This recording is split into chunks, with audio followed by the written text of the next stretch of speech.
뭐 같이 읽겠습니다. 너희는 나를 누구라 하느냐. 자, 예수 그리스도의 위격. 자, 이름, 본성, 신분. 그다음에 일상에서 교리로 가겠습니다. 자, 그리스도인이 제 마음속에만 줄창 들여다보면서 자신의 의지로 감정을 만들어 보려고 노력하게 만들거라. 그리스도의 사랑을 구하려 하거든 실제로 사랑을 구하는 대신 사람의 감정을 저 혼자 꾸며내려고 애를 쓰는 한편 자기가 이런 짓을 하고 있다는 걸 눈치채지 못하게 하란 말이지. 용기를 구하게 하거든 마치 용기가 불끈 솟아나는 것처럼 느끼게 애쓰게 하고, 또 용서를 구하려 하거든 용서받는 것처럼 느끼려고 해보라. 네. C.S. 루이스의 책 중에 나온 내용입니다. 자, 신앙에 있어서 느낌과 감정은 매우 소중하지만은 자칫 자기 감정에 빠져 만족하는 신앙이 전부는 아닌지 돌아볼 필요가 있다. 밑줄 그으십시오. 자, 주님을 향한 우리의 마음이 진실인지 알고 싶으십니까? 성경에서 시작해 보라. 상상이나 느낌이 아니라 실제로 이 땅에 오신 그리스도를 묵상해 보자. 성도로서 일생에 한 번이라도 꼭 가보고 싶은 여행지가 있다면 유대 땅 갈릴리 지역이 아닐까. 베드로를 부르신 갈릴리 바다의 전경, 세례 요한의 외침이 서린 유대 광야의 나무와 풀, 모세가 율법을 받은 시내산, 예수님이 탄생지 베들레헴 교회, 초대교회의 흔적, 변화산, 여리고의 뽕나무, 우리가 사랑하고 믿는 그리스도의 말씀의 흔적과 그분의 열정 어린 숨결과 하나님의 사람들과 순종과 고난의 흔적을 함께하며 영적 통기를 경험하고 싶은가. 아멘. 앞서 내용은 우리가 성경을 내러티브로 보면은 이렇게 읽어진다라는 것입니다. 자, 눈을 감고 여행을 한번 떠나보자. 오늘의 여행은 특별히 예수 그리스도와 함께하는 여행이다. 기도하는 마음으로 마음의 눈을 열면 그리스도께서 사람으로 나시고 걸으시고 호흡하시고 대화하셨던 수많은 장면들을 머리에 그릴 수 있다. 사복음서를 참고해도 좋다. 성지 사진을 참고해도 좋다. 그분의 표정과 생각, 환희와 감격, 사랑과 분노, 궁일과 눈물을 마음에 그릴 수 있는가? 하나님이면서 사람으로 살아가시기를 기꺼이 허락하신 참 하나님이신 그분의 마음을 헤아릴 수 있는가? 그렇다면 성지 순례 이상으로 더 깊은 은혜에 잠길 수 있을 것이다. 그러나 그분은 상상으로만이 아니라 우리 옆에 우리 안에 말씀하신다. 함께 읽겠습니다. 말씀이 육신이 되어 우리 가운데 거하심에 우리가 그의 영광을 보니 아버지 독생자의 영광이요 은혜와 진리가 충만하더라. 바로 God is with us. 거룩하신 하나님이 우리와 함께 거하셨다. 그분이 바로 하나님이시다. 그 예수님은 사람이 되신 하나님, 하나님이신 사람이시다. 그 예수님을 더욱 알아가는 오늘 이 시간이 되기를 바란다. 아멘. God with us를 다른 말로 하면은 임마누엘.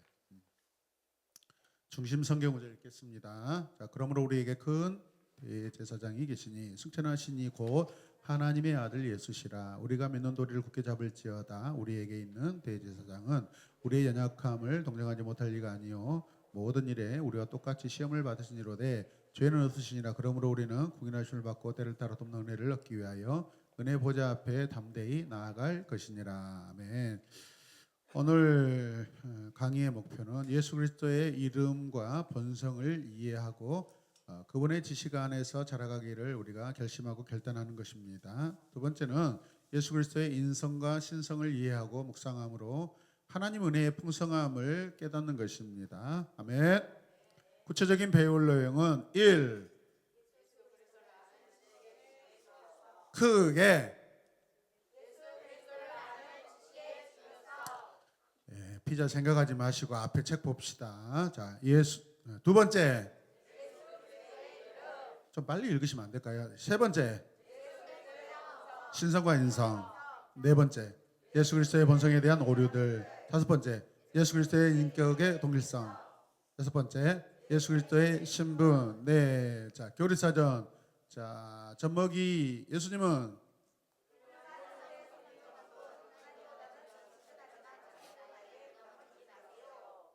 네, 자 제자로 살아가는 그리스도인의 영혼사전 예수님은 100% 사람 100% 하나님, 하나님과 사람의 모든 것을 아시는 완벽한 중매인, 평생 닮고 싶은 사랑스러운 분. 아멘. 자, 우리가 알고 경험한 예수 그리스도는 누구신가? 자, 여러분 우리는 선택해야 합니다. 그분은 하나님의 아들이셨고 지금도 하나님의 아들이십니다. 그게 아니면 말이 안 되죠. 뭐 미친 사람이거나 뭐 또 다른 것들. 그래서 여러분 우리는요 그분을 바보로 여기고 입을 틀어 막아버릴 수도 있고 귀신으로 여겨서 침을 뱉고 죽여버릴 수도 있습니다. 반대로 그분의 발 아래 엎드려서 그분을 주님이시여 하나님으로 부를 수도 있다는 거죠. 자, 그러나 그분이 인류의 위대한 스승이라는 헛소리에 동요하지 마십시오. 자, 왜 그렇게 이야기할까요? 자, 우리에게 그럴 여지를 남겨두지 않으셨습니다. 그분은 그럴 의도도 없었습니다. 우리가 설교를 하면 목사님들이 5월 달에 스승의 주일에 예수 그리스도는 위대한 우리 스승입니다. 물론 그렇게 표현도 하지만은 본질은 아니라는 거예요. 원래 목적은 아시겠어요? 그분의 어떤 한 부분으로서 스승으로서 보여주신 모습이 있지 그게 본질적인 전체를 말하는 것은 아니다라는 것입니다. 아멘입니까? 그냥 예수님은 하나님이시고 하나님이신 분이 예수님으로 오셨다라는 것입니다. 자, 크게 가겠습니다. 예수 그리스도를 아는 지식의 중요성. 예수 그리스도를 아는 것은 같이 읽어요. 영생과 깊은 관련이 있기 때문이다. 예수 그리스도는 영생하고 연결해야 됩니다. 자, 두 번째 나는요. 예수 그리스도를 아는 것은 우리의 신앙생활과 삶의 우선순위이기 때문이다. 아멘. 예수 그리스도를 아는 것은 우리의 삶에 가장 중요하고 또 항상 순서로서 가장 최우선이다. 아멘이죠. 자, 그래서 우리가 그리스도에 대한 믿음과 예수 그리스도를 아는 지식 이게 균형이 잡혀야 됩니다. 그리스도에 대한 믿음과 그리스도를 아는 것이 우리가 균형이 있어야 됩니다. 아멘. 그냥 믿음 좋습니다. 예수님 믿습니다. 뭘 믿어요? 예수님 믿습니다. 믿습니다. 그럽니다. 뭘 믿냐고 이렇게. 그냥 믿는다고 해버리면 안 된다는 거죠. 구체적으로 그분이 누구신가, 하신 일이 무엇인가, 오신 목적이 무엇인가, 그분은 우리하고 어떤 관계에 있는가, 그분은 언제부터 계셨는가, 그분은 저희와 무슨 상관이 있는가, 그분은 사랑과 어떤 관계가 있고 어떤 사랑을 베푸셨는가, 그 사랑을 베푸신 목적이 뭐죠? 다양하게 우리가 여러 가지 주제들로 말할 수 있어야 되지. 그냥 단순한 뭐죠? 믿는다라고 할 수도 없고, 또 지식적으로는 아주 거창하지만은 믿지 않고 지식으로만 그렇게 열거하면은 아무런 유익이 없다라는 것입니다. 믿으십니까? 그래서 우리가 예수님을 아는 것은 첫 번째는 인격적인 것입니다. 인격적으로 만남입니다. 인격적인 관계입니다. 인격. 자, 우리는 예배를 통해서 은혜를 경험합니다. 그래서 우리가 어떤 예배에 상한 마음, 위로를 받고 또 새로운 어떤 힘을 공급받기도 합니다. 그러나 많은 성도들이 하루 이틀 시간이 지나면 비슷한 고민을 하고 고통 속에서 다시 예배를 찾게 되고 예배를 통해서 만났던 그리스도를 또 잊어버리고 그때뿐입니다. 어떤 부분이 문제일까요? 우리가 어떤 치유를 통한 경험을 했다면 그 치유에 대한 예수님의 지식을 알아가야 되고 예수님이 왜 치유하셨는가의 목적도 알아야 됩니다. 할렐루야. 그리고 우리의 삶에서 예수 그리스도의 치유가 나를 통해서 어떻게 나타날 것인가를 적용하는 삶, 실천하는 삶을 살아야 한다라는 것입니다. 아멘이죠. 그래서 먼저는 우리가 우리 교회 학교 다 선생님들이니까 안아주시고 손잡아 주시고 또 기도해 주시고 등 두드려 주시고 고민이 무엇인가 서로 이렇게 나누시고 할렐루야. 그렇게 해야 된다라는 것입니다. 다 읽어주십시오. 그리스도인은 예수 그리스도를 아는 지식에서 날마다 자라가야 하기 때문이다. 아멘. 베드로는 이 말씀 안에서 우리가 1년, 10년이 아니라 죽는 날까지 하나님이 주시는 은혜의 분량만큼 그리스도를 알아가는 일이 우리에게 너무나도 중요하다라고 강조하고 있습니다. 시간이나 분량의 한계가 있어요, 없어요? 없습니다. 자라가야 한다고 말씀하십니다. 우리는 자라가야 할 것입니다. 자라야 되지 않겠습니까? 이런 권면이 아니라 이거는 명령입니다. 명령. 커미션입니다. 커미션. 명령이에요, 명령. 서제스트가 아니에요, 여러분.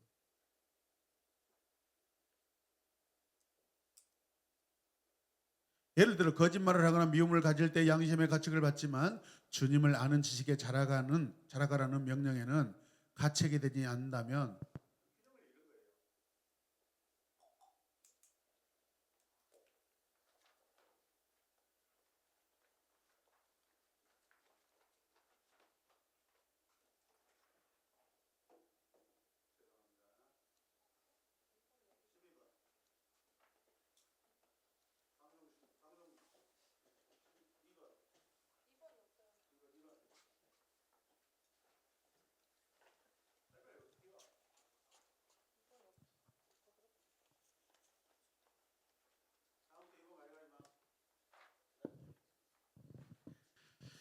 예, 권장사항 권면이 아니라 뭐라고요? 명령이에요. 그래서 마태복음 그 마지막 말씀도 뭐죠? 신학자들은 대위임령이라고 그래요. 위임하다는 건 뭐죠? 다 맡겠다라는 겁니다. 그럼 반드시 해야 된다는 거예요. 명령과 같아요. 그래서 Great Commission이라고 해요. 그것을 Great Commission. 어떤 것은 적용해 살고 어떤 것은 적용하지 않고 이건 아니라는 것입니다.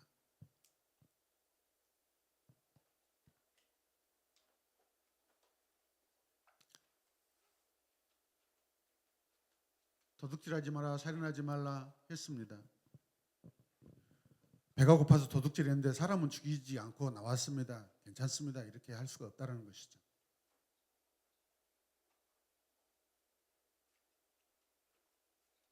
그래서 저는 이렇게 썼습니다. 그리스도를 아는 지식은요, 신앙의 스타트다라는 것이죠. 복음적 삶의 시작이라는 것입니다. 우리가 예수 그리스도를 관하여 예수 그리스도를 믿자마자 다 알 수는 없습니다. 그래서 뭐하죠? 우리가 주로 새신자들에게 예수님 만나면 그때부터 성경을 사주면서 성경을 읽으라고 이제 권면하고 어떻게 성경을 읽은지 함께 읽고 방법, 어떤 책부터 읽으면 또 더 좋은가 쉬운가 이런 부분들을 알려주는 것입니다. 우리 기독교는 언제 이야기했나? 계시의 종교라고 했잖아요. 계시의 종교. 계시는 뭐죠? 말씀입니다. 나아가겠습니다. 예수 그리스도를 알지 못하면 하나님을 알지 못하기 때문이다. 예.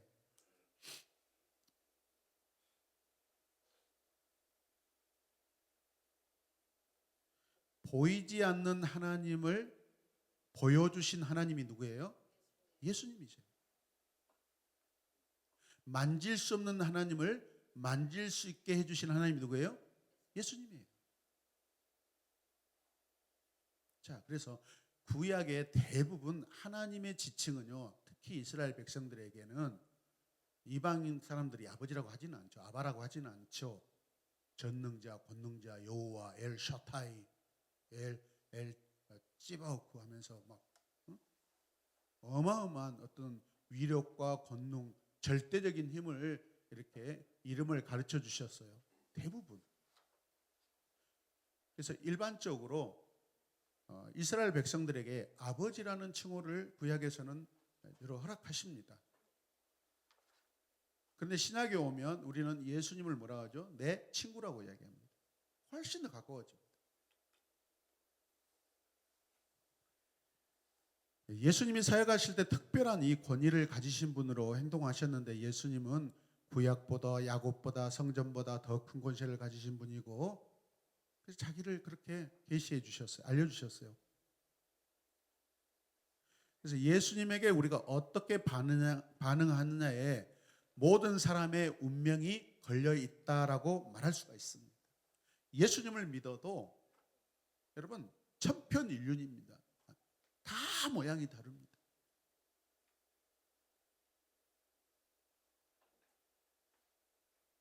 같은 말씀을 읽고 같은 곳에서 예배드리고 같은 찬양을 하고 같은 기도를 했는데도 삶의 모습, 인생의 열매들이 다양해요. 부정적으로 이야기하면은 여러 가지 다양합니다. 왜 그러겠어요? 우리가 예수님에 대하여 어떻게 인식하고 관계하고 그분의 말씀을 어떻게 내가 인식하냐에 따라서 달라진다는 거죠. 자, 예수 그리스도에 관한 이 그 신학적인 정보를 좀 잠깐 나누겠습니다. 이 비기독교 자료 주로 이교도와 유대교 자료를 우리는 비기독교라고 이야기합니다. 유대교를 기독교라고 이야기하지 않습니다. 둘 다의 가치는요, 되게 제한적입니다. 제한적. 열려 있지 않습니다.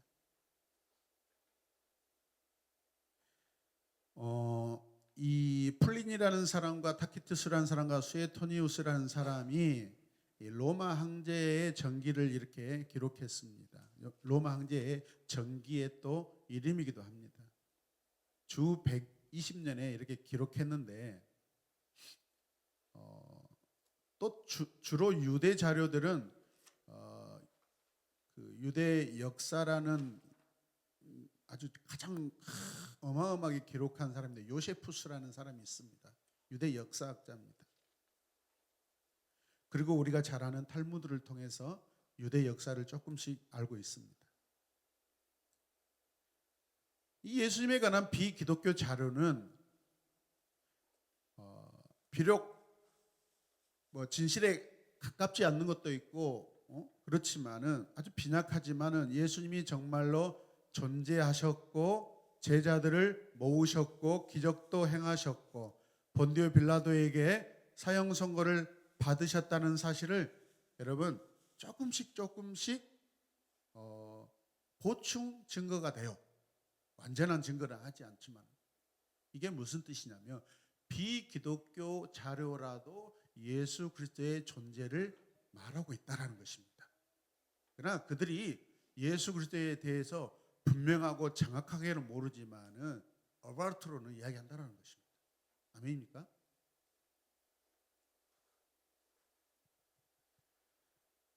그래서 예를 들어서 도마복음 같은 경우도 정경은 아닌데 사람들이 막 관심이 쏠리는 이유가 바로 그것이죠. 자, 두 번째 예수 그리스도의 이름입니다. 자, 예수님의 이름은 몇 개나 될까요? 학자마다 여러 가지 다른 의견이 있지만은 대략 200개 정도로 알려져 있습니다. 성경을 이렇게 쭉 연구해 보면은 그리고 신약에도 이렇게 그 사도들이 고백하는 걸 가지고 우리가 이름을 만약에 만들어낸다고 했을 때 약 200여 가지로 표현할 수 있다라는 것이죠. 굉장히 신비하고 보배로운 그러한 내용입니다. 아가서 1장 3절 말씀을 보면 들으면서 기록하셔요. 아가서 1장 3절. 내 기름이 향기로워 아름답고 내 이름이 쏟은 향 기름 같으므로 처녀들이 너를 사랑하는구나. 그 이름 안에 어마어마한 그 뭐죠? 향과 소중함, 그 기름과 같은 그런 것들이 표현된다는 것입니다. 아멘. 감람유면 감람유로서 예수님의 이름이 표현되고 막 여러 가지 다양한 이름으로 콩기름으로도 표현되고 그러잖아요. 우리 한국식 같으면 예수님은 참기름 같으신 분이야. 예수님은 콩기름 같으신 분이야. 예수님은 깨소금 같아. 예수님은 들기름 같아. 좋은 쪽으로 다양하게 우리가 표현할 수 있다는 게 이런 식으로. 자, 그래서 예수님과 교회를 신랑과 신부로 비유하는 이 아가서는 예수님이 달콤하고 아름다우셔서 사랑하지 않을 수 없다라는 것이죠. 어마어마하게 풍성하게 다 표현할 수 없는 만큼 사랑스럽다라는 것입니다. 아멘.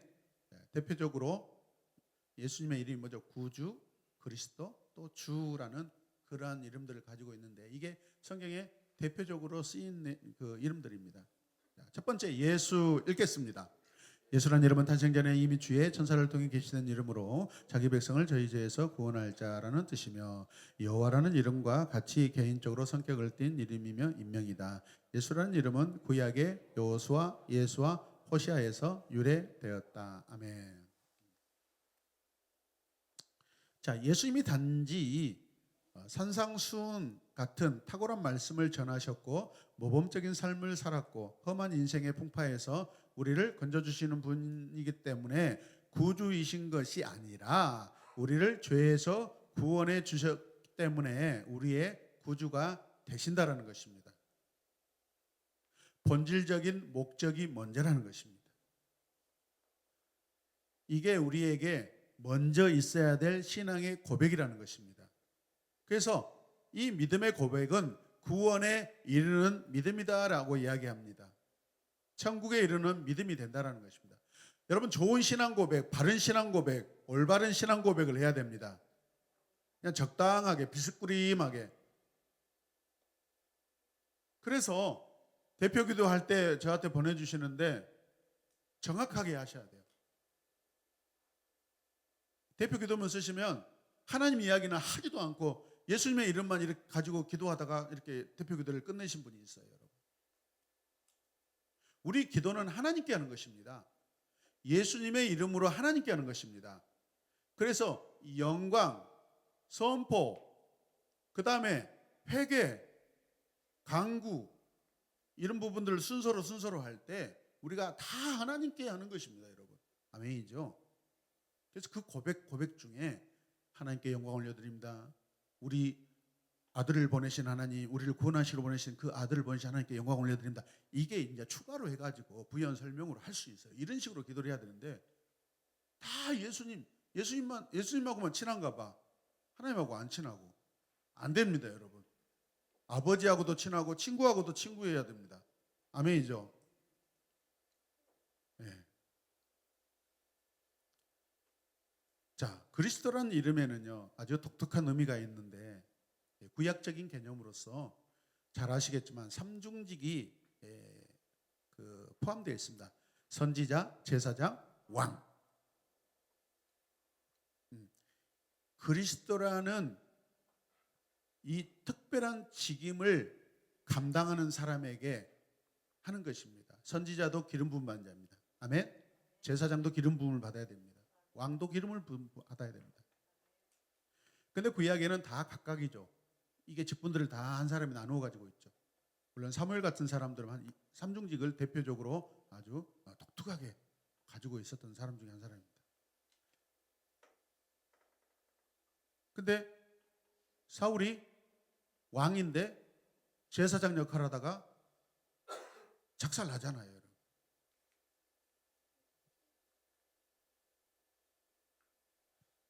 이게 무슨 뜻이냐면 선지자, 제사장, 왕은 구약에서 하나님의 일을 대신하는 사람이에요. 하나님의 일을 대표적으로 하는 사람이에요. 하나님의 일을 대표적으로 하는 사람에게 기름 부음의 이 예식이 이루어졌다는 거예요. 그래서 이 기름 부음은 뭐냐면 하나님의 영을 부어 주시는 거예요. 그래서 그 성령의 기름 부음을 통하여서 하나님의 능력과 권세와 지혜를 행하는 사람이다라는 의미까지 이게 포함되어 있어요. 그냥 단지 왕을 세우는 게 아닙니다. 이게 하나님 나라 일꾼들이 여러분 시작되는 근거들이에요. 하나님의 영이 없는 사람은 최경주 장로님처럼 하나님 사람이 아니다. 그래서 영이 없는 사람은 그런 사람들이 어떻게 예배를 드리겠어요? 그건 가짜 예배예요. 경력으로 하는 것이죠, 여러분. 성령으로 하는 것이 아닙니다. 자, 밑에 보시면 예수는 그리스도다.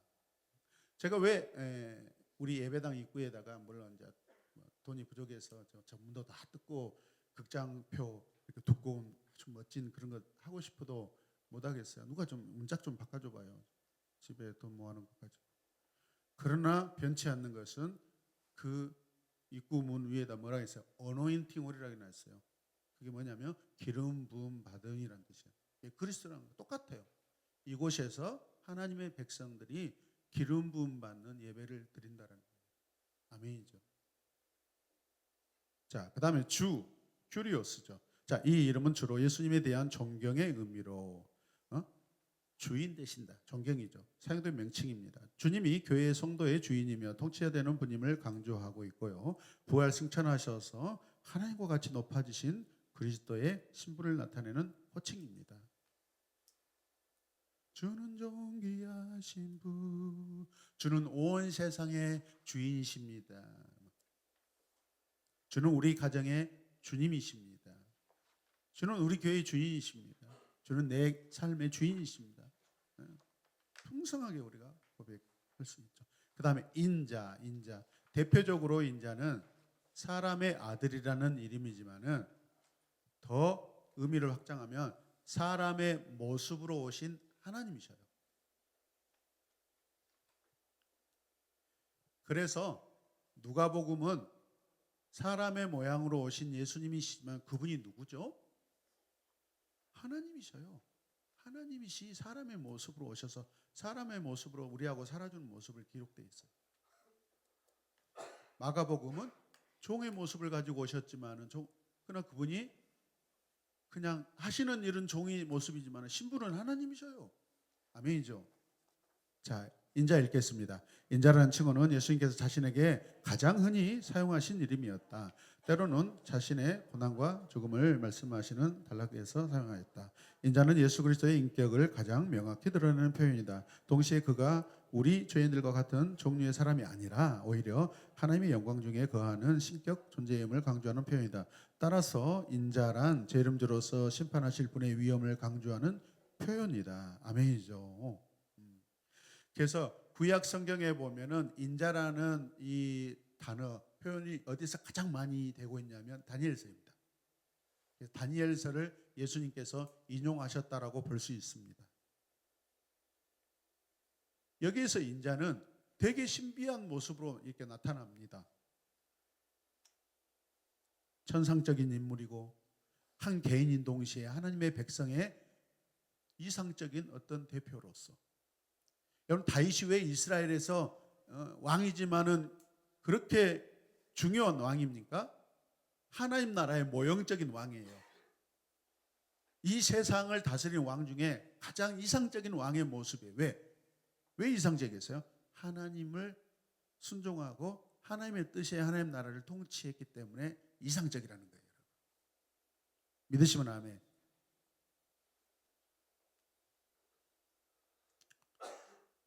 자, 그래서 지금 이런 이름들은 예수님께서 육체로 오시기 전에 이미 구약에서 활동하시고 주어진 이미 이름이에요. 그리고 이미 만세 전부터 이 이름으로 행하시겠다라는 그러한 이름들이에요. 할렐루야. 자, 가겠습니다. 자, 하나님의 아들 같이 읽겠습니다. 성경은 예수 그리스도를 하나님의 아들이라고 칭한다. 하나님의 아들이라는 의미는 삼위 중 제2의 하나님이시며 성부 하나님과 완전 동일한 분이 나타내는 것이다. 또한 그는 그리스도이므로 하나님의 후사와 인간의 대표자라서 초자연적으로 출생하신 하나님의 아들로 호칭되었다. 성부, 성자, 성령 중에서 누가 더 높으신가? 여러분 그거 없습니다. 이거는 이 땅에 순서로 오신 사역을 말하는 것입니다. 그냥 표현만 아버지고 순서적으로 이렇게 우리 인간이 알아듣기 쉽게 그렇게 한 것이지 똑같은 하나님이십니다. 아멘입니까? 사역의 모양만 다를 뿐이십니다. 그래서 이 아들이라는 것은 휘오스라는 단어입니다. 휘오스. 그리고 구약에서는 히브리어로는 벤입니다. 벤 데이비스 그러면 어떤 뜻이겠어요? 다윗의 아들이라는 뜻이에요. 그 다음에 신약에 오면은 아들이 어떤 단어죠? 바요나 그러면 요나의 아들, 앞에가 바가 들어가면. 구약에는 벤 데이비스. 이 히오스라는 것은 헬라어예요. 그리스어입니다. 그리스.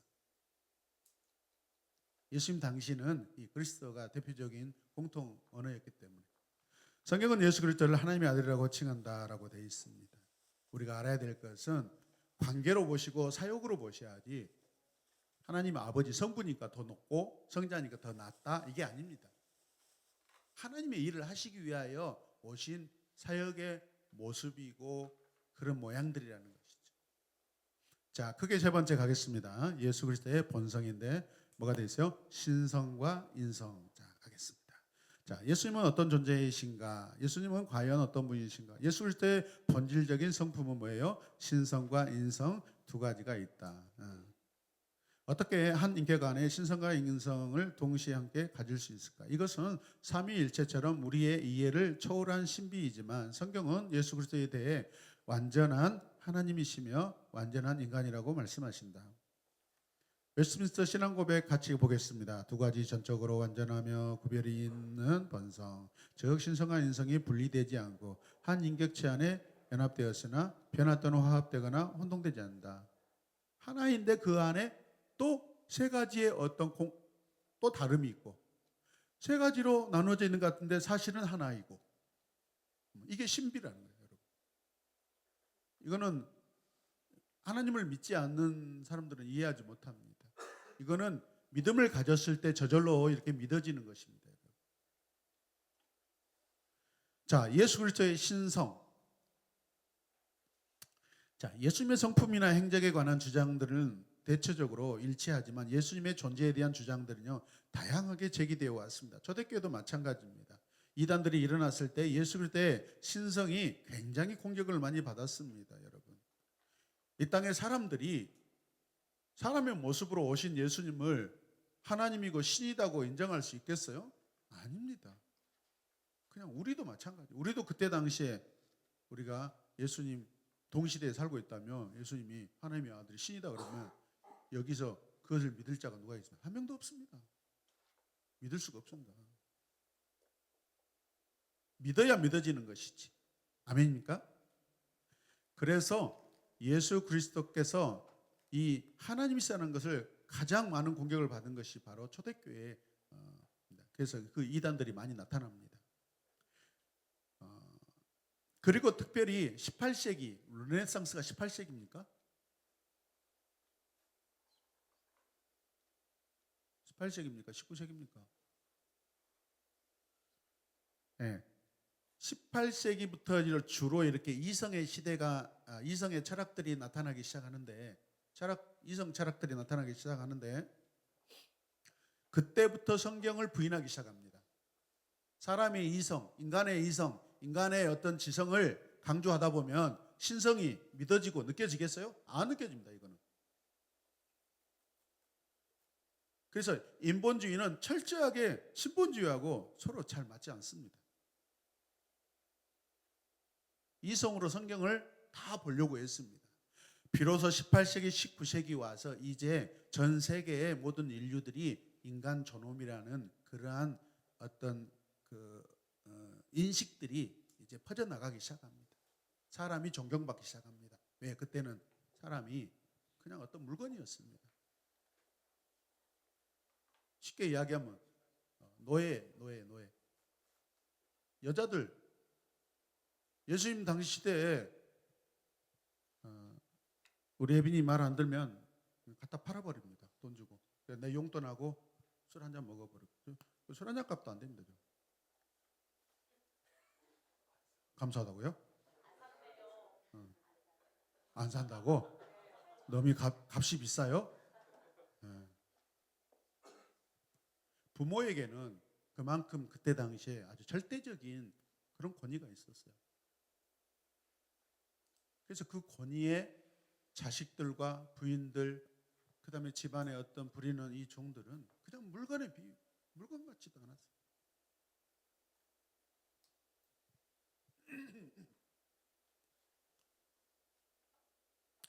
그러다가 이제 이성의 시대가 열리고 자유주의 신학자들이 예수 그리스도를 단지 그야말로 뭐라 그러죠? 우리 복음서에 보면은 선생님 이렇게 이야기합니다.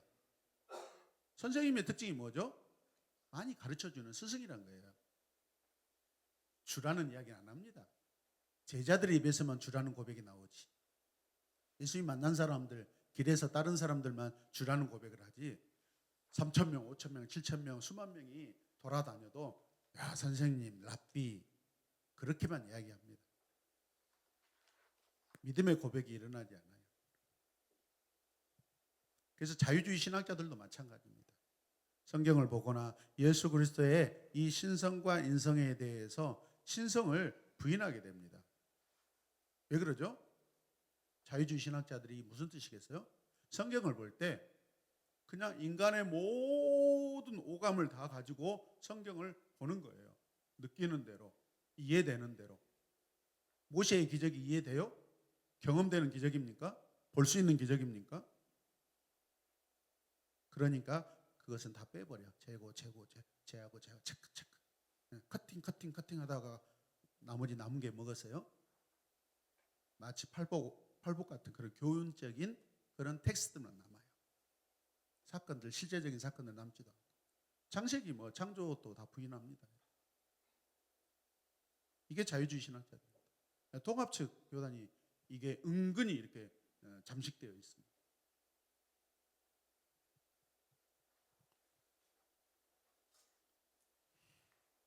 자, 이 사람들의 특징이 뭐냐면 예수님을 선지자, 위대한 지도자 정도로만 생각합니다. 인간의 이성으로 하나님의 세계를 어떻게 측량해 보려고 하는데 되겠냐 이 말이죠. 그래서 이런 표현이 있습니다. 개미 다리로 코끼리를 재려는 그런 행동이다라고 이야기합니다. 어리석은 일이라는 거죠.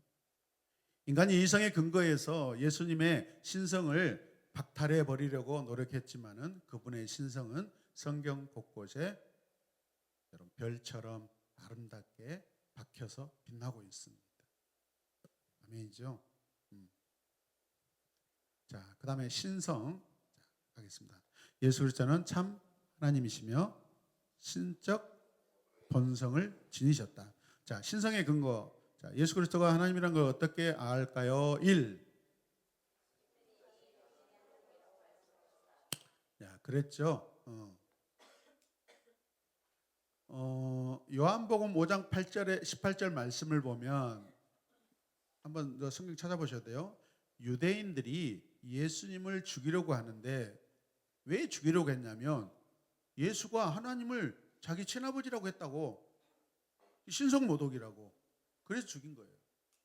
이게 요한복음 5장 18절 말씀이에요. 예수님이 하나님을 누구라고 했다고요?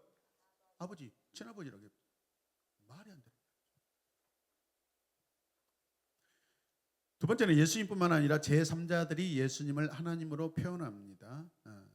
예수님 태어나기 수백 년 전에 선지자들, 700년, 600년 전에 이사야 선지자, 예수님과 3년 동안 먹고 마시고 자고 동고동락했던 제자 요한도 바울도 한결같이 예수님을 하나님이라고 고백합니다. 세 번째, 예수님은 하나님으로서 경배를 받으셨다. 경배가 중요합니다.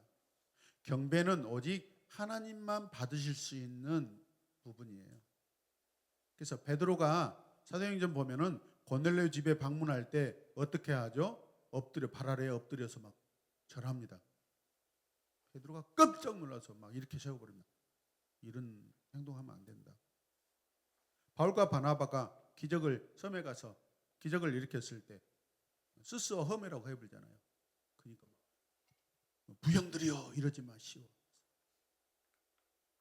옷을 찢으면서 우리는 그런 신이 아니다. 하나님의 아들 예수가 보내신 자들이다. 경배라는 것이 그런 개념입니다. 왜 제사 지내지 말아야 돼요? 그냥 조상을 떠나서 어떤 것 앞에 무릎을 꿇는 것이 경배의 상징이에요. 경배의 행위예요. 여러분. 그냥 단순합니다. 조상신을 믿어서 조상신 안 믿고 그냥 앞에서 그 겸손의 모습 아니에요. 우리의 겸손은 누구에게 드려야 돼요? 오직 하나님께만 드려야 돼요.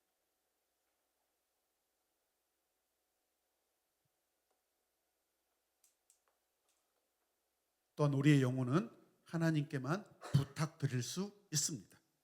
자, 네 번째 읽을게요. 예수님은 하나님만이 하실 수 있는 일들을 하셨다. 같이 읽을게요. 죽은 자를 일으키신 것, 창조하신 것, 만물을 붙드시고 다스리는 것 등의 하나님의 일을 예수님이 하셨고 지금도 하고 계신다. 성경에서는 오직 하나님께 속해 있는 제3의 권세, 심판에 관한 일을 예수님의 손에 두셨다.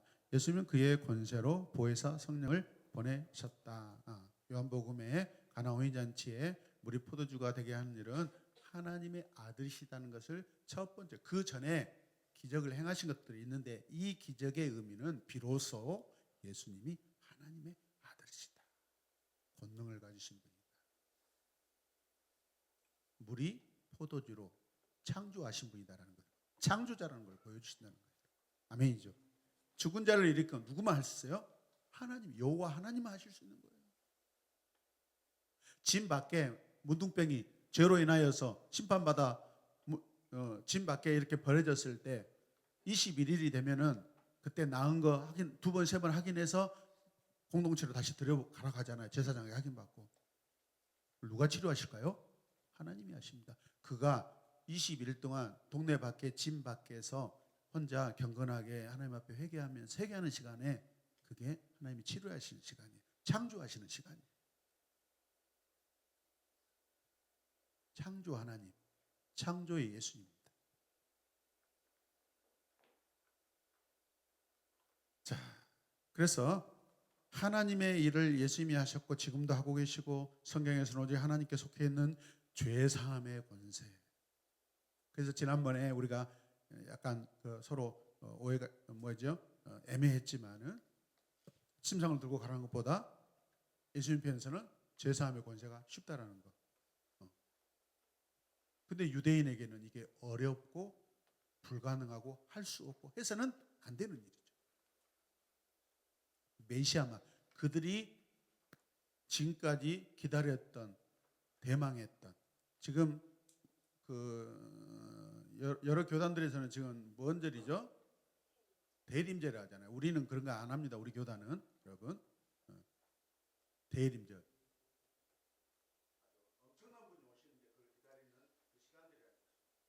누구를 기다릴까요? 예수님 기다리죠. 자, 심판에 관한 일 예수님 손에 두셨고 예수님은 그의 권세로 보혜사 성령을 보내십니다. 자, 꽃가루 2번 보시면 예수 그리스도가 하나님이라는 성경적 증거는 무엇입니까? 예언의 성취 읽어주세요.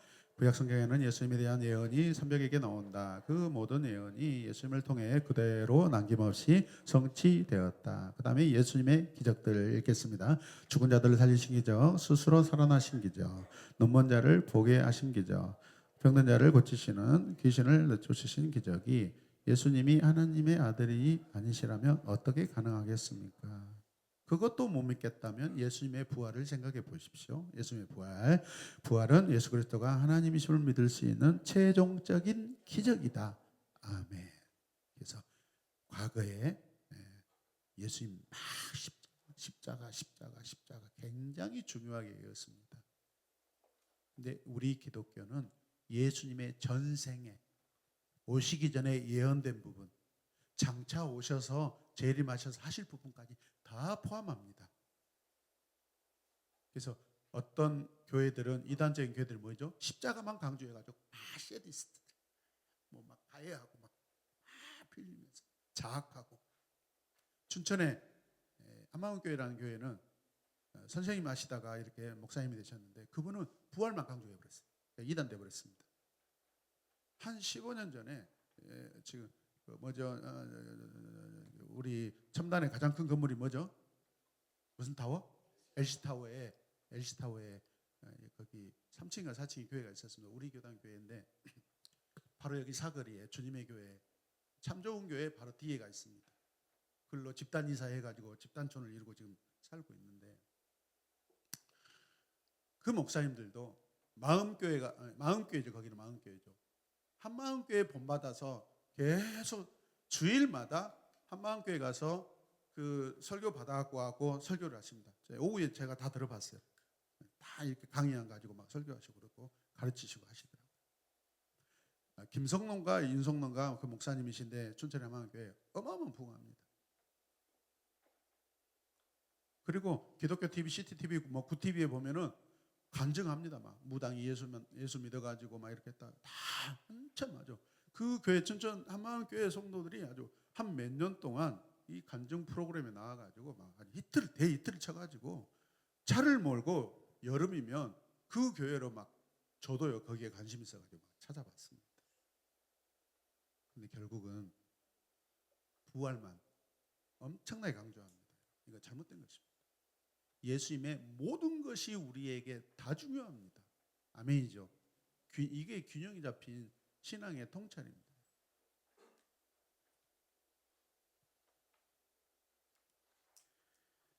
자, 신약 성경의 8구절에서 예수님을 하나님으로 부르고 있고요. 자, 그래서 신성의 필요성이 있는데 왜 예수님이 하나님이셔야만 하는가? 아시겠어요? 왜 하나님이셔야 되죠? 구원을 베풀 자니까. 우리를 구원하실 자잖아요. 목적이. 근데 구원은 누구만 하셔요? 하나님만 하셔요. 그러니까. 자, 첫 번째 이유, 효력 있는 제사 읽겠습니다. 인간이 드리는 제사는 아무리 그 양과 횟수가 많아도 그 가치가 제한적이므로 완전히 하나님을 만족시킬 수 없다. 그러나 하나님이신 중보자의 제사는 무한한 가치를 지닌 제사로서 하나님을 만족시키기 때문이다. 아멘. 두 번째 이유, 율법의 완전한 순종. 하나님의 진노는 완전히 율법을 준수하실 수 있는 예수 그리스도를 통해서만이 해결된다. 예수님은 궁극적으로 율법을 완전히 준수하심으로써 인간에게 영생에 이르게 하는 의를 전가하신다. 아멘. 이해가 안 되면 몇 번 더 읽으시면 이해가 되고, 이해 안 되는 어떤 단어나 문장이 있으면 저에게 이제 카톡 하시면 됩니다. 세 번째 이유가 뭐죠? 거룩. 자, 예수님께만 거룩이 적용됩니다. 인간 중에서, 오직 인간 중에서 한 분 인간 예수 그리스도만. 죄인을 구원하시기 위해서는 죄가 없으셔야 하기 때문이다. 죄가 있으면은 죄인들을 구원할 수 없습니다. 죄가 없는 분이어야만 죄 있는 자를 구원할 수 있습니다. 네 번째 이유, 구속의 효과적인 적용. 구속의 적용은 부활과 성령의 보내심으로 이루어지는데 사람으로서는 부활할 수 없고 성령을 보내실 수 없기 때문이다. 그래서 제가 세례교회에 가면은 예수님은 인간의 유전과 절대적인 전통을 따르지 않습니다. 우리는요 부정모혈로 존재하게 된 인간입니다. 부정모혈이 뭐죠? 아버지의 사랑과 어머니의 피 흘리심. 그걸 뭐라는 거죠? 내 부모, 조상이에요. 결국 어디까지 가죠? 아담까지 가는 거죠. 근데 예수님은 아버지가 개입됐어요? 안 돼 있어요? 동정녀 마리아예요. 아버지 없이 아버지의 부정, 사랑이 관계되지 않고 인간 아버지의 사랑이 여러분 접촉되지 않고 하나님의 권능으로, 아멘이죠. 부정모혈의 유일한 해당자가 아니신 분이 예수님이셔요. 죄가 없다는 거예요, 여러분. 그래서 죄를 구원하실 수 있어요. 죄를 없앨 수 있는 분이에요. 아멘입니까? 자, 그 다음에 예수 그리스도의 인성. 초대교회 시대에는요 예수님을 신화적인 반신반인으로, 인간 반은 하나님이고 반은 인간이다라는 존재로 막 생각하기도 했어요. 그래서 예수님의 몸의 실제성에 대해서 인정하지 않고 부인하는 사람, 막 궁금증을 가지고 있는 사람도 엄청 많았어요. 오늘날도 마찬가지입니다. 오늘날도 예수님의 인성도 부인한 사람이 있습니다. 인성을 부인하고 신성만 인정하고, 신성은 부인하고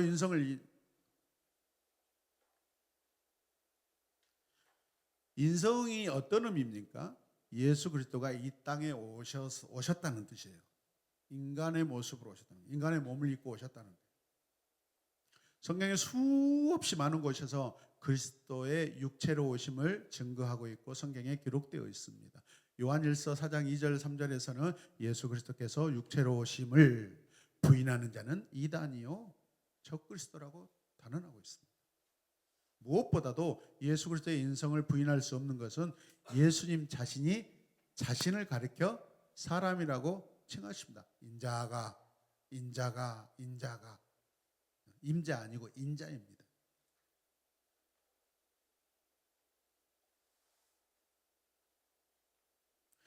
그래서 이 성경이 우리가 구약에서 이미 우리가 공부했지만은 이 성경이 진짠가 가짜인가, 위경인가 외경인가 정경인가, 정경해야 되죠.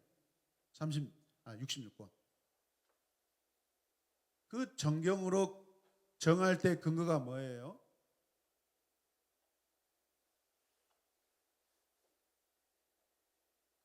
모든 성경이 하나님과 예수님을 증거하는 성경이어야 돼요. 아멘이죠. 그래서 아가서나 그 다음에 신약에서 그 뭐야 믿음을 강조한 성경이 뭐죠? 히브리서 말고 저 뒤에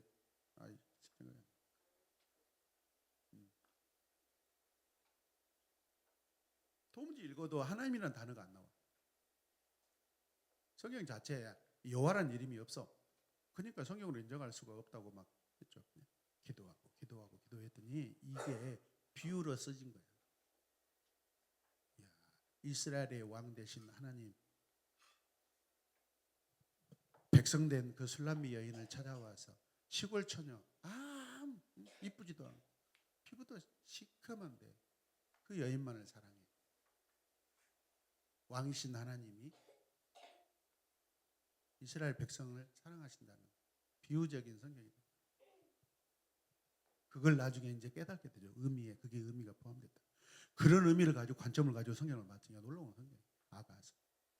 시 중에서 노래 중에 노래란 뜻이잖아요. 송 오브 송이잖아요. 누가 기록했어요?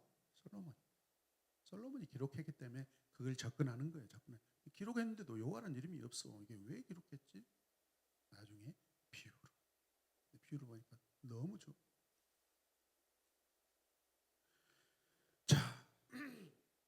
자 어디입니까 이제? 인성의 증거. 자 어떻게 예수 그리스도께서 사람이라는 것을 알 수 있을까? 자 자타의 호칭을 통해 예수 그리스도가 인간임을 알 수 있다. 그 무슨 말씀하려고 그랬냐면 여러분 성경이 이 말씀이 진짜냐 아니냐는 예수님 스스로가 성경을 인용했냐 안 했냐 이게 가장 중요합니다. 성경의 가장 원포인트가 첫 번째 퍼스트 포인트가 뭐냐면 예수님이 구약 성경을 인정했냐 안 했냐가 입니다. 근데 어떻게 해요? 예수님 엄청나게 구약 성경 인용하십니다.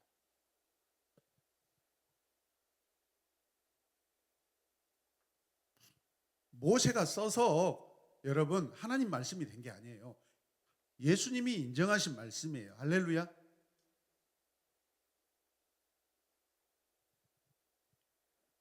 자, 예수님이 자기 자신을 가리켜 사람이라고 말씀하셨고 다른 이들도 예수님을 한 사람이라고 지칭하였고 예수님이 자신을 지칭할 때 인자라는 호칭을 사용하셨다.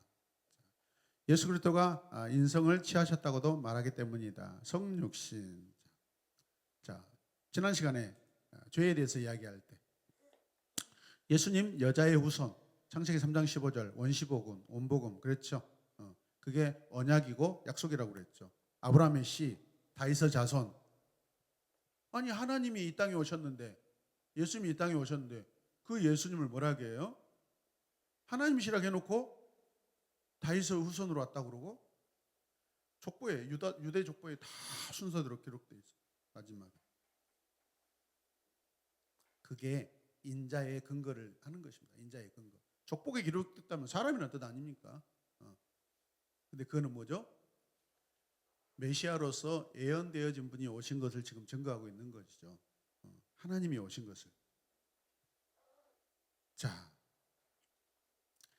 그는 근본 하나님의 본체시는 하나님과 동등됨을 취할 것을 여기지 아니하시고 오히려 자기를 비워 종의 형체를 가지사 사람들과 같이 되셨고 빌립보서 2장 6절 7절 말씀입니다. 그 다음에 자 인성의 근본 요소인 뭐죠? 인간은 반드시 뭐가 있어야 돼요? 몸이 있어야 돼요. 이성적 영혼을 가지셨다. 자, 이 몸이 나중에 몸이 어떻게 증거되죠? 십자가에 못 박혀 죽으실 때 인간의 몸에는 반드시 뭐가 있어야 돼요? 물과 피가 있어야 되는데 흘리셨다 안 흘리셨다? 흘리셨다. 그리고 또 보겠습니다. 자, 예수 그리스도는 모든 사람들과 똑같이 인간의 경험을 하셨기 때문이다. 같이 읽겠습니다. 1번 인간으로 성장하셨다. 아멘. 그래서 누가복음에 보면은 특히 사람의 인간의 모습을 아주 잘 표현했다고 그랬죠. 그래서 예수님의 유일하게 어렸을 때 표현 키가 자라고 지혜가 자랐다 그 뜻이죠. 그 사람에게 하는 표현이잖아요. 사람이 자라가는 모습을 표현하는 거잖아요. 두 번째 읽읍시다. 인간으로서 핍절 상태에 고난에 처하셨다. 핍절 아주 그냥 배고프시고 막 이렇게 힘들어하고 그런 상태를 말하는 겁니다. 그 다음에 세 번째 만인 공통의 경험을 겪으셨다. 모든 사람이 겪어야 될 고통. 자, 첫 번째 뭐죠? 굶주림, 잠을 주무시고 민망해하시고 목마르셨고 땀도 흘리셨고 피곤해하셨고 근심하고 화도 내셨고 눈물도 흘리셨고 죽으셨어요. 자, 그런데 우리가 처음에 제가 대표 기도할 때 뭐라 했죠? 하나님과 예수님 사역적으로 구별하셔서 기도문 쓰셔야 된다고 했어요. 본래 기도는 하나님께 하는 것입니다. 찬양도 하나님께 합니다. 기도도 하나님께 합니다. 그래서 우리가 자녀들과 제자들이 기도문 쓸 때 분명히 그 수정해 줘야 됩니다. 제가 다 수정합니다. 여러분 제발 기도문 보낼 때요 띄어쓰기 하지 마십시오.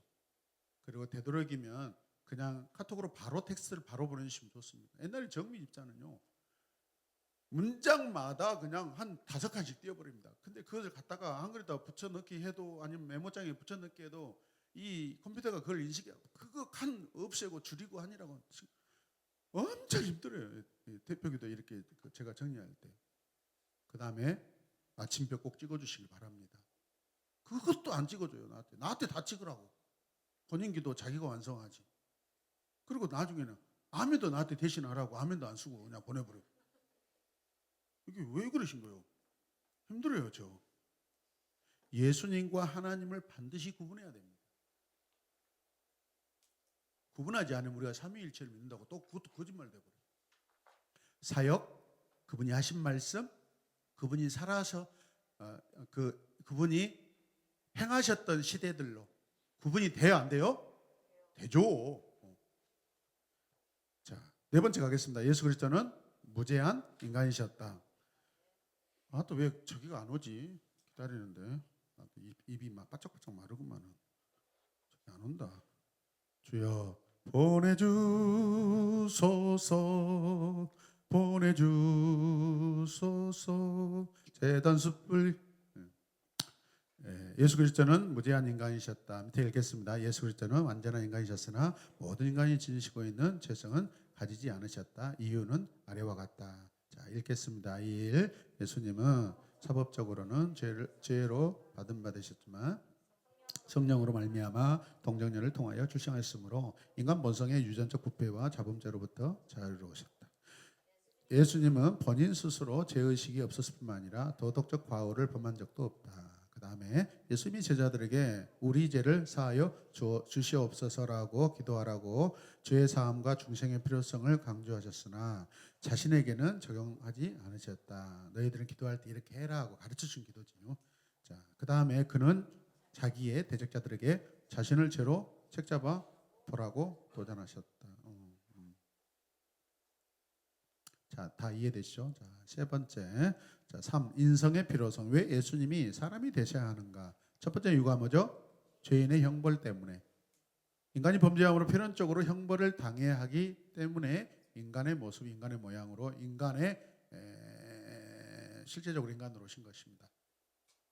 자, 인간의 죄를 구속하기 위해서는 반드시 율법의 온전한 성취와 피 흘림이 있어야 하기 때문입니다. 여러분, 이건 무슨 뜻이죠? 사람의 죄를 알고 계시고 사람의 죄를 아신다라는 것은 경험한다라는 뜻이지만 그런다 죄를 지은다는 뜻이 아닙니다. 이거는 뭐죠? 사람들 안에 있는 죄를 아신다라는 것이고 사람들이 가지고 있는 죄로 인하여 고통받는 것을 공감하신다는 뜻이에요. 잘못하면은 예수님이 인간으로 했다 해서 예수님이 죄도 있을 수 있겠다라고 이렇게 오해할 수 있다는 거예요. 자, 두 번째 이유는 죄인의 대표입니다. 구원사역의 중보자로서 죄인을 대표하기 위해서 그리스도는 완전한 인간이어야 했다는 거죠.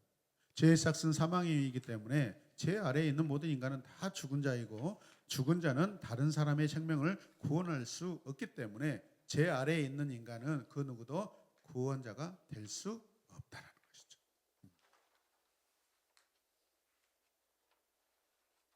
최종원 집사님, 오 나의 최 그리스도, 저의 죄를 사하여 주시옵소서. 어제 거짓말하고 어제 딸하고 싸웠습니다.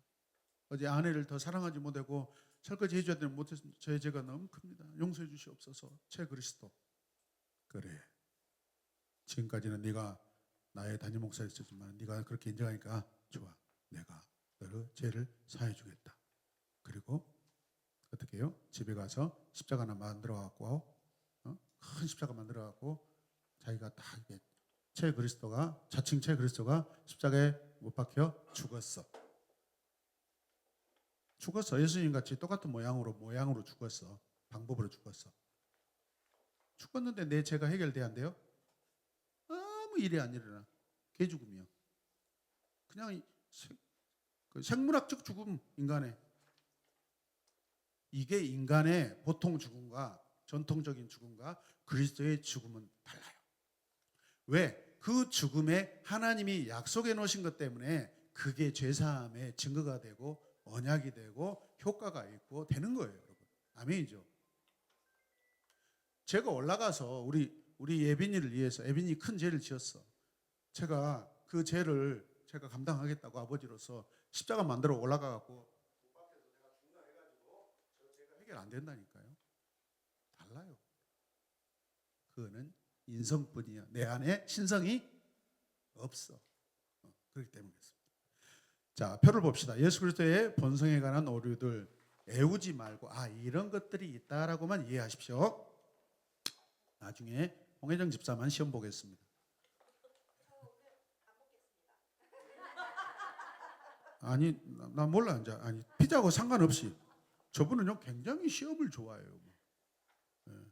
그 누구냐? 옛날에 우리 학교 과장가 그 프로그램 나오는 오상진 같아. 아니 그 이야기를 왜 나한테요? 자기들끼리 하지. 왜 나한테까지 심판을 받게 만드냐고. 저분들이 홍 회장 말 듣고 지금 목사님 한 거 안 한가 보자. 진짜 목사님 내가 진짜 좋게 봤는데 진짜 좋은 사람이 아니 이렇게 판단받는 거예요.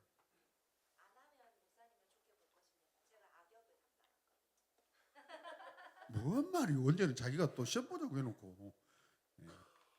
근데 사실은 시험 보면은 쫄깃쫄깃하고 눈물 흘리고 거기서 시험 드는 일이 많이 일어납니다. 저는 제자 훈련하면서 지금까지 목회하면서 시험이라는 시험을 한 번도 본 적이 없습니다. 그냥 우리가 상식으로 우리가 시험을 봤지. 이거는 뭐죠? 이 성경을 공부하는 것은 우리가 영적으로 유익함을 위해서 하는 거지 시험 들려고 하는 것이 아니다는 거죠, 여러분.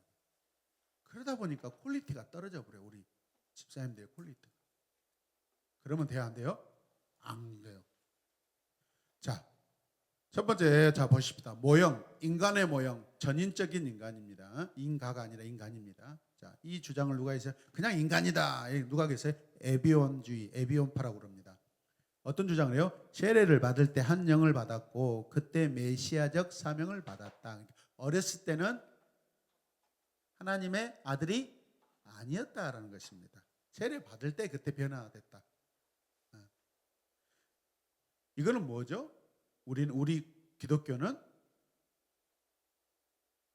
탄생의 시작부터 죽음까지 아니요 영원 전부터 영원까지 하나님이시라는 거예요. 아멘이죠. 그 다음에 신만 강조합니다. 신적, 자, 전적인 하나님이다. 가현설, 자, 뭐죠? 도케티즘이라고 그러는데 그리스도가 죄악된 인간의 몸을 입을 수는 없다. 자, 눈에 보이는 예수님의 몸과 모습은 환상일 뿐이다. 그러니까 가현설이 뭐죠? 믿어지지 않으면 안 믿겠다라는 뜻입니다. 이게 사실은 뭐냐면 영지주의하고 비슷합니다. 영지주의. 지식으로서 이해가 안 되면은 안 믿겠다는 거죠. 그 다음에 신인, 조금 신인, 반은 하나님, 반은 인간. 자, 아리우스주의. 자, 그 읽어보실래요? 그리스도는 하나님보다는 낮고 인간보다는 높은 최초의 피조물로 반신반인이다. 아이, 그런 있나 보네요. 그 다음에 뭐죠? 하나님으로 승격되신 인간. 인간으로 살다가 하나님으로 승격됐다는 거죠. 이게 양자론이라는 겁니다. 두 가지를 다 했다는 겁니다. 자, 인간 예수가 양자가 됨으로써 하나님의 아들이 되었다라는 것이죠. 마지막에 보시면 인신입니다. 참 하나님, 참 인간. 누가 고백했어요? 바울. 그리스도는 참 하나님이시며 참 인간이시다. 자, 그 신인에 거기에다가 화살표를 해가지고 가져오셔서 이렇게 한번 적어 놓으 보십시오. 예수 그리스도가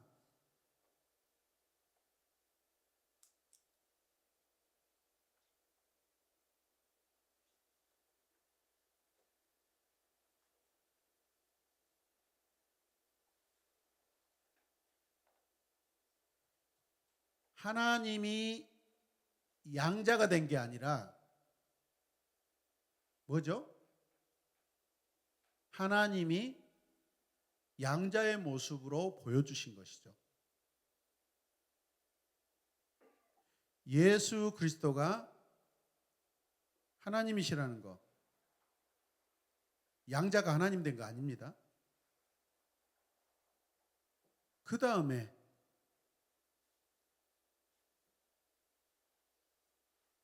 인간이 하나님 된 게 아니라는 겁니다. 처음부터 하나님이시라는 거죠. 그게 100% 하나님, 100% 인간. 자, 그 다음에 예수 그리스도의 신성 자체를 부인하는 자들인데 유니테리안이라는 주의들이 있습니다. 여기에 거기 공간에 나가서 단인 신론자라고 써놓으십시오. 인간으로만 본다는 거죠. 자, 그 다음에 예수 그리스도의 인성을 부인하는 자들, 그 위에 거기에 어떤 거가 맞은가 보십시오. 예수 그리스도의 신성을 완전히 부인하는 것은 아닌데 부분적으로 인정하는 자들 아리우스주의. 자, 그 다음에 라는 뭐죠? 예수 그리스도의 인성을 부분적으로 인정하는 자들 아폴리즘. 자, 몸과 혼은 인간이지만 그 외의 부분은 신적이라는 주장입니다. 어디가 신적인 거예요? 예수 그리스도의 한 인격의 단일성을 부인하는 자들, 아까 네스토리아. 예, 이 네스토리우스라는 이 주의들이 원래 우리나라 근처까지 왔습니다. 어디냐면 중국까지 왔습니다. 중국. 근데 우리나라까지는 잘 전파되지는 않았어요. 중국은요, 우리보다 복음을 수백 년 더 앞서서 받았지만은 이게 뭐냐면 토착화 신앙이 돼버립니다. 중국에 맞게, 중국 문화에 맞게 복음이 섞여버립니다. 복음은 복음이어야 됩니다, 여러분. 저기도 마찬가지입니다. 일본도. 근데 이 삼국 중에 유일하게 하나님을 하나님으로, 예수님을 예수님으로 인정한 나라가 누구냐면 우리나라입니다. 그리고 독특하게 자국에서 성경을 번역해 가지고 시작된 나라가 희한한 전 세계적으로 우리나라입니다. 대부분 선교사들이 성경 갖다 줘 가지고 그걸 보고 번역하잖아요, 우리나라 말로. 근데 우리나라 사람이 예수님을 영접하고 사명을 가지고 마가복음 전쇼, 신약 성경 전쇼, 막 복음을 직접 복음을 우리나라 사람이 번역을 합니다. 아주 독특한 나라입니다.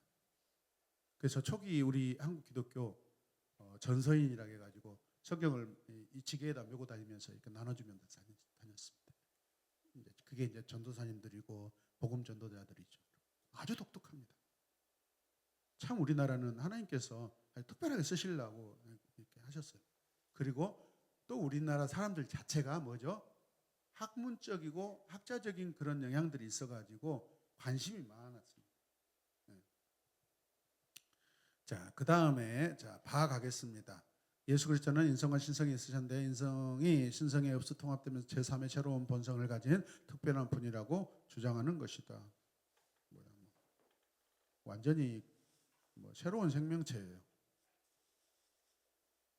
자, 우리가 지금까지 몇 가지 이단을 봤습니다. 지금 현재 우리 주변에 있는 대표적으로 신천지, 구원파들 어떤 거하고 맞는가 한번 생각을 해보시길 바랍니다. 자, 이제 5번째 가겠습니다. 예수 그리스도의 인격의 통일성. 신학 상식하고 뭐가 나서요? 칼케돈 회의. 신학교 가면은 회의만 다 외웁니다. 자, 같이 읽을까요? 중요하니까. 주 451년 예수님의 본질에 대한 당시의 거짓 가르침에 대응하기 위해 칼케돈 공회가 소집되었다. 예수님은 완전한 하나님이시고 완전한 사람이라는 진리를 재확인한 유명한 칼케돈 신조는 아래와 같다. 우리 주님은 참 하나님이시오 이성적인 영혼과 육체를 지니신 참 사람이시다. 그는 신성에 있어서도 완전하시고 인성에 있어서도 똑같이 완전하시다. 그는 서로 혼합될 수도 없고 변화시킬 안 되고 나눌 수도 없고 분리될 수 없는 두 본성을 가지고 계시다. 두 본성은 결합을 통해 결코 없어지는 것이 아니라 오히려 각각 그 속성을 보존하고 있으며 두 본성은 한 인격, 한 존재 안에서 함께 존재함이 와우. 두 인격으로 분할되거나 나눠지지 않는다. 그분은 한 분이시며 동일하신 아들, 독생자이신 하나님, 말씀, 주 예수 그리스도. 우와, 박수 한번 쳐주십시오. 우와, 어떻게 이 시대에 이렇게 완전한 신앙 고백이 여러분 이렇게 할 수 있냐 이 말이죠. 어떻게 가능해요? 거듭난 사람들은 이 고백이 된다 안 된다? 된다라는 것입니다. 할렐루야. 감사합니다. 기사님 안녕. 가세요. 너무 좋아서 고마워. 혹시 한 판 내려놓고 오고 그런 건 아니지? 어쩐지 네가 깜짝 놀래더라. 나 느낌 딱 봤어. 알았어, 고마워. 자, 가겠습니다. 자, 예수 그리스도의 신성과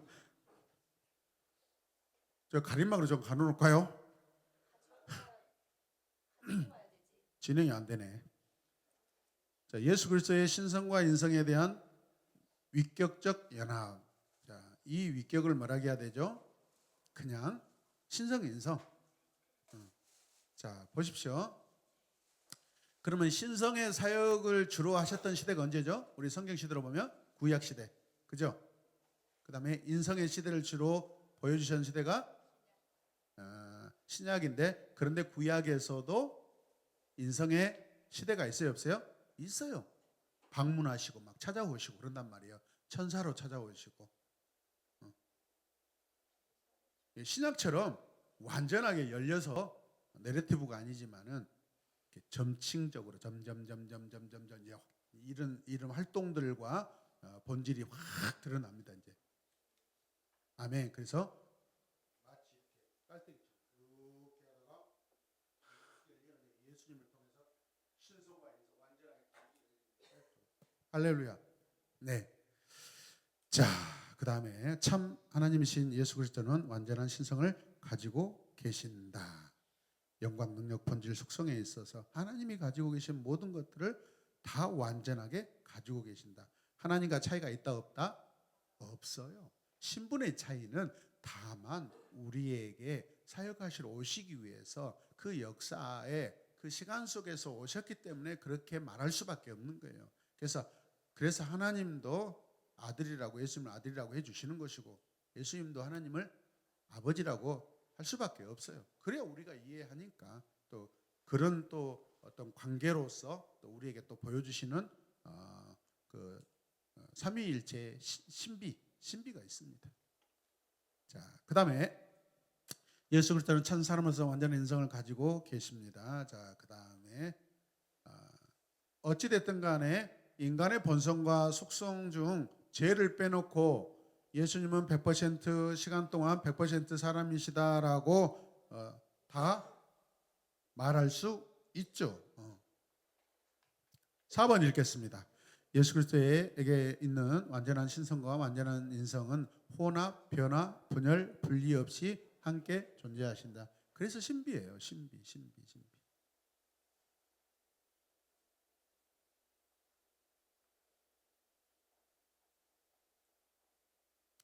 이 신비는 지유리하고 우리 소희하고 서리에게 어떻게 나타나요? 이 신비가, 삼일체 신비가 이 죄인인, 예를 들어서 죄인이라고 하는, 인간인이라고 하는 이 서리 안에서 하나님의 은혜와 인격이 드러나고 나타나게 되고 하나님의 음성이 고백되고, 아멘이죠.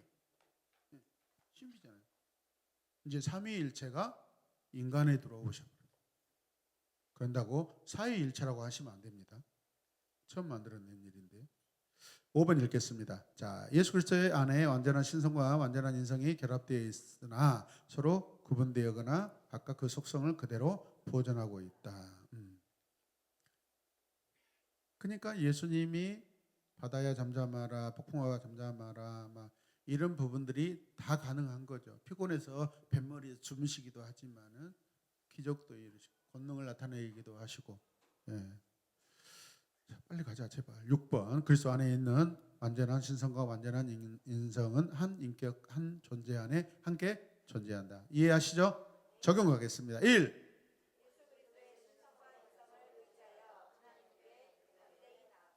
이 아멘. 3. 존재 자체에 대해서 찬양과 감사를 드려라. 아멘.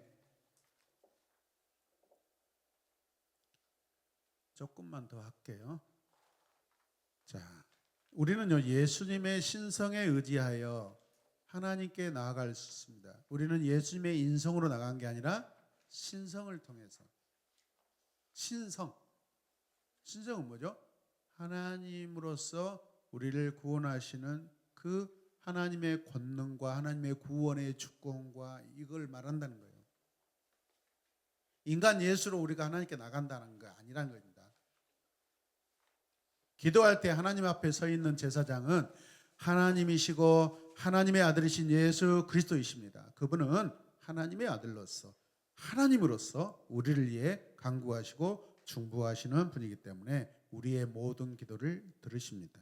아멘이죠. 그분은 우리와 똑같은 인간이셨고 모든 괴로움과 죄악의 무거움을 경험하신 그리스도셨습니다. 그러므로 우리에게 죄와 연약함이 많다 할지라도 그분께 나아가면 주님은 우리를 긍휼히 여겨주십니다. 그러므로 담대하게 나갑시다. 우리가 예수님 죽으심에 대해서 묵상해 보시면 예수님이 온 인류의 모든 죄를 한 몸에 짊어지셨을 때 그 무게가 얼마나 무거웠겠어요. 여러분 늘 제가 이런 고백하잖아요. 인간 한 사람이 죽는 것과 예수님이 죽는 죽음은 그 분량이 다르다는 거죠. 그 가치가 다르다는 거죠. 그 책임이 다르다는 거죠. 그 효과가 다르다는 것이죠. 왜? 하나님으로서 죽으시고, 그죠? 하나님의 사랑으로 죽으시고, 하나님의 은혜로 구원하시고,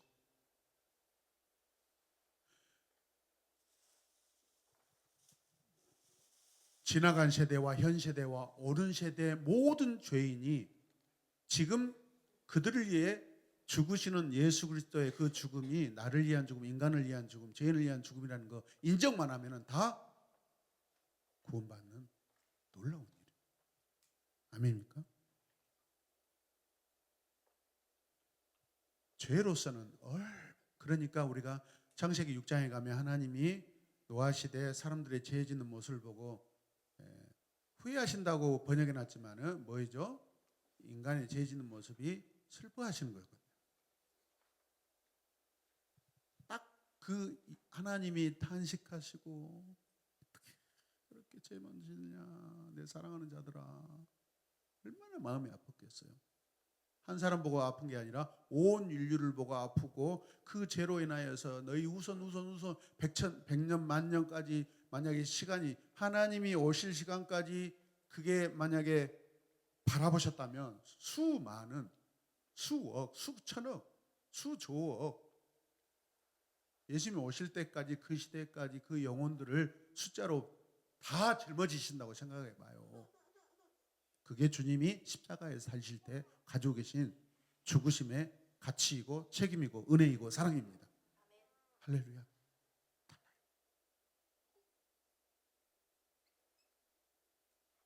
주님, 내 죄도 무거운데 우리 아들 지율이 죄, 우리 딸 아인이 죄, 우리 아들 이든이 죄, 우리 딸 하빈이 죄. 하빈이 너 죄인이었어, 죄인이야. 그리스도를 믿어야 돼, 고백해야 돼. 그겁니다. 아멘이죠? 자, 기도하겠습니다. 하나님, 예수님의 이름, 삶과 인격을 이전보다 더 깊이 알아감으로써 우리에게 하나님을 향한 찬송과 감사와 신뢰가 넘쳐나게 하여 주시고, 하나님, 우리는 세상에서 주시는 하나님의 가장 큰 은혜와 복을 체험하고 있는 것을 늘 감사하게 하여 주시옵소서. 제발 우리가 정말 시간 내서 십자가를 묵상하고 죽으심을 묵상하고 구원하심을 묵상하고 우리 함께 하심을 묵상하고 우리 사랑하시는 그 넓고 깊고 그 은혜를 우리가 묵상하게 하여 주시옵소서. 감사드리며 예수님의 이름으로 기도드립니다. 아멘. 감사합니다. 네. 가만있어. 이렇게 기도하면 안 되는데. 세 분만 하겠습니다. 여기서 딱 오늘 딱 자발적으로 하십시오. 하시고 싶어도 하셔도 되고. 네. 마이크 달라는 거 아니었어요? 자, 저쪽에서. 네. 하셔요. 네. 괜찮습니다. 예, 양정무 집사입니다. 네, 알고 있습니다. 예, 말씀하신 것 중에 답변 못한 르네상스에 대해서 네. 기억을 떠올렸는데 네. 14에서 16세기 그러던가요? 이탈리아 피렌체 지방에서 일어난 메디치 가문 중심으로 고대 그리스와 로마로 그러니까 복원하자는 이야기하면 내용이 제가 너무 초라해집니다. 네, 지식으로 제가 습득하겠습니다. 네, 그래서 18세기에 와서 네. 그게 이제 아주 확장되고 구체화되고 인정받는 그런 시대가 됐습니까? 아, 계몽- 그러죠. 예, 우리 인류의 시작의 한 기점을 그은 것이 산업혁명이죠, 영국에. 저는 그 대학 다닐 시절에 한 친구가 있었는데 공부를 굉장히 잘하고 성적이 좋은 친구였습니다. 근데 그 친구의 특징은 절대 이해를 안 하고 무조건 외운다는 것입니다. 그러니까 암기 대마왕 뭐 그런 것이었는데 하루 너는 왜 이해를 안 하고 외우기만 하냐? 그러니까는 그 친구 답은 내가 외워야 될 것이 너무 많고 공부할 것이 너무 많은데 하나하나 이해하다 보면은 의심이 생기고 부정하게 된다는 설명을 하더라고요. 갑자기 그 생각이 났습니다. 근데 지금 와서 또 생각해 보니까 그 친구의 특징은 오로지 시험 공부에만 특화된 거더라고요.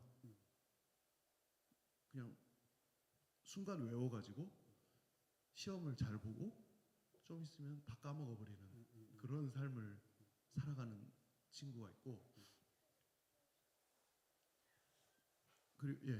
그래서 제가 그 친구 사례가 생각난 이유는 지식과 페이지가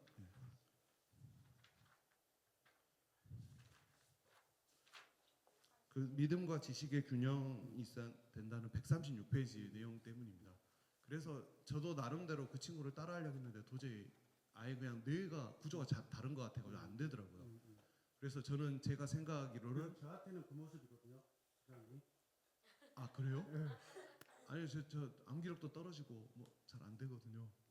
근데 그 제가 지식에 대해서 나름대로 규정한 게 있습니다. 그러니까 내가 뭘 안다는 거는 내가 그 이해하고 아는 것을 남에게 온전히 전달할 수 있을 때만이 제대로 안다는 이렇게 그런 깨달음을 최근에 갖게 되었습니다. 아마 그래서 그러한 알을 통해 가지고 믿음과 지식이 서로 상생하는 게 아마 균형이 잡힌 게 아닐까라는 거를 생각을 해봅니다. 그러면 계몽주의가 언제죠? 그러면 결국에는 그 산업혁명과 그 이전에 이렇게 철학 사조들을 그들이 이렇게 주장한 철학 사조 나름대로 이제 긍정적인 어떤 철학 사조들이 많이 일어났잖아요. 그래서 그게 거기에 결과물이 산업혁명이라고 본다면, 그렇다면 산업혁명을 통한 계몽주의의 그 그 성과학 어떻게 우리가 그것을 말을 표현 그것을 이해하고 표현할 수 있죠? 저는 계몽주의가 네, 제가 이해하기로는 네, 인쇄술의 발달로 음, 음, 소위 뭐 교부들이 독점하던 성경 지식이나 철학적 이런 것들이 이제 퍼져나갈 수가 있게 됐고, 그 상태에서 뭔가 철학과 지식이 배운 사람들과 못 배운 사람들이 이렇게 나뉘어 있는데, 그 배운 사람이 못 배운 사람들을 어떻게 지배하거나 가르치려는 그런 분위기나 이런 사회적인 그런 게 형성됨에 따라서 아마, 그러니까 약간 그런 사조가 생기지 않았을까 생각이 듭니다. 그러니까 우리가 쉽게 이야기하면 역사적으로 볼 때 왕 시대에서 절대 왕권 시대에서 용주 시대로 거쳤다가 이제 그 다음 시대 근대로 해가지고 현대까지 왔잖아요. 산업혁명이라는 것이 결국은 뭐냐면 용주 시대나 왕권 시대에는 일반인들은 자기 재산을 가질 수가 없고, 그렇죠, 일반적으로 자기 농토를 가질 수가 없어요. 그래서 부자들 집에 가가지고 노동하고 해가지고 거기서 싹쓸 받아가지고 살아가는 사람들인데, 산업혁명 시대는 이제 인간으로 이제 비로소 인간은 스스로 일할 수도 있고 자기 먹을거리 살 수 있다. 나는 더 이상 어떤 부자 영주에게 속하지 않고 자유를, 마치 어떻게 보면 한편으로는 자유를 선포하는 시대인데, 산업혁명으로 인하여서 그 일에 이제 일로 가면서 어떻게 해요? 결국은 자유가 자기가 일로 인하여 일 속에 파묻히게 되고, 일이 인간을 잠식하게 되고 없어져 버려요. 이 굉장히 중요한 역사의 한 가름길이 말씀 잘해 주셨는데, 산업혁명 이겁니다. 그러니까 이걸 성경과 신앙과 적용하면 그 이전 시대는 하나님의, 그래도 믿지 않는 자들도 있지만은 그래도 사회적인 분위기가 하나님의 절대 주권 신, 이게 그래도 권위가 있는 시대였는데, 그 이후에 이제 분기점으로 이제 인간 중심 시대로 점점점점 와버려요. 그게 길목입니다. 그걸 말씀하고 싶었습니다. 그 다음에 혹시 질문 있어요? 없어요. 자, 가운데 줄 한 분. 궁금한 거 없으시죠? 피자가 어떻게 익었는가만 궁금하시죠? 좋습니다. 일로 가겠습니다. 아비 안녕.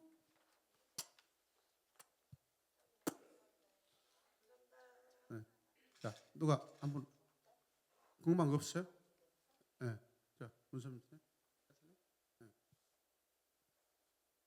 네, 홍혜정 집사입니다. 지난주에 사실 저는 그거를 찾아봤었는데, 아까 말씀하셨던 것처럼 예수님께서 중풍병자에게 너의 죄가 사해졌다라고 했을 때 사람들이 불편해했던 게, 그 시절의 사람들은 병이 나는 거는 죄 때문에, 그래서 사람들이 예수님께 물어봤었잖아요. 소경에 대해서 물어봤었나? 저 사람은 저 사람 죄 때문에 저렇게 됐으니까, 아니면 부모의 죄 때문에 그랬으니까, 그러면 병이 낫는다는 거는 그 사람의 죄의 문제가 해결됐다는 건데, 예수님께서 너의 죄가 사해졌다. 그러면 예수님께서 선포한 게 죄를 사해 주는 거, 그렇게 됐고, 그러니까 저 사람들이 어떻게 하나님께서 하시는 죄를 저 사람이 사해주지? 라고 하면서 예수님이 너의 이렇게 병을 고쳐주는 장면으로 넘어가면서, 그러면 죄를 사해주는 행위가 병이 고쳐지는 것과 결부가 되면서 정말로 예수님께서 죄를 사해 주는 권능이 있다는 거를 보여주시는 그런 장면이었다라고 하더라고요. 네, 제가 그 부분을 찾아봤을 때 그 배경이 텍스트의 그 목적이 뭐냐면 기록된 목적이 말씀하신 목적은 죄 사함 때문입니다. 죄 사함 때. 죄 사함의 권세. 네, 그래서 그분이 예수님이 정말 하나님이심을 보여주셨는데 그럼에도 불구하고 그걸 본 모든 사람들이 다 예수님을 믿은 게 아니라는 게 하나님의 은혜 가운데 우리가 살아가고 있지만 여전히 믿지 않는 사람들이 많을 수밖에 없는. 그러니까 우리가 생각할 때 이 사람이 이 상황에서 이 상황에 놓여지면 하나님 믿지 않을까라고 하지만 그 앞에 예수님을 데려다 놔도 믿지 못하는 사람들이 여전히 있을 수 있다는 사실을 생각해 보았습니다. 그리고 제가 만화 영화를 되게 좋아하거든요. 디즈니 만화 영화도 되게 좋아하고 그래서 나올 때마다 계속 보는데 피자. 네, 죄송합니다. 피자. 이번에 그 모아나 2를 보면서 반인반신 나올 때 모아나 1 같은 경우에는 그렇게 약간 마음에 걸림이 없었거든요. 그냥 그렇구나라고 넘겼는데 모아나 2도 그렇고 그러니까 미국 영화 중에서 되게 첫 번째 거는 약간 기독교적인 느낌이 나지만 그 다음부터 되게 하나님을 부정하는 방향으로 막 가는 그런 영화들이 가끔 보이더라고요. 모아나 2도 약간 느낌이 그런 게 있었어요. 네, 이상입니다. 디즈니 영화는 다 누구 말에 의하면 다 그냥 제작자가 극본 시나리오 작가가 그것을 의도적으로 다 이렇게 한답니다. 그래서 아이들 라인 3 장정민 우주 앤서 정영 지사 요즘 잘하시더라고요. 감사합니다. 하나님의 은혜. 지난번에 막 고양이 죽음도 이야기하고 너무 슬펐어요. 막. 그렇게 슬퍼 보이진 않으셨던 것 같은데.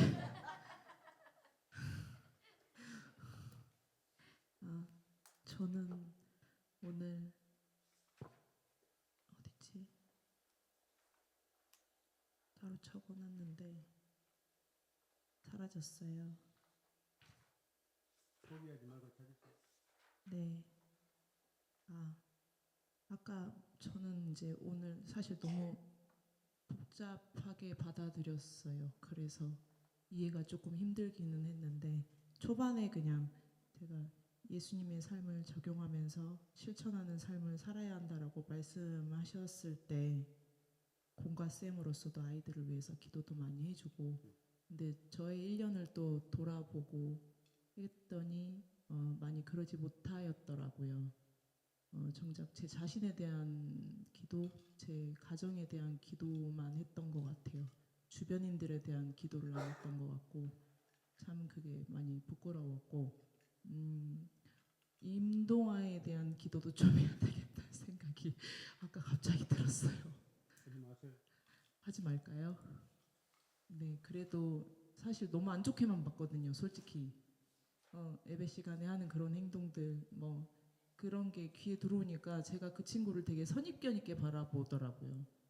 들리는 말로 인해서 그 친구를 좀 이렇게 꺼려한다고 해야 되나? 의도적으로 그러진 않아도 이제 그런 경로를 그쪽 친구가 없는 곳으로 가려고 하고 아무튼 그렇게 상황이 되니까 그것도 좀 생각이 나서 아무튼 내년에는 조금 더 하나님께 부끄럽지 않은 제 자신이 되고자 또 기도 열심히 하는 그런 작은 자가 되겠습니다. 아멘. 오늘 성경 공부 목표에 맞춰서 그리스도를 아는 교사가 되고 성도가 되겠습니다. 그리스도를 아는 교사가 되고 성도가 되겠습니다. 아멘.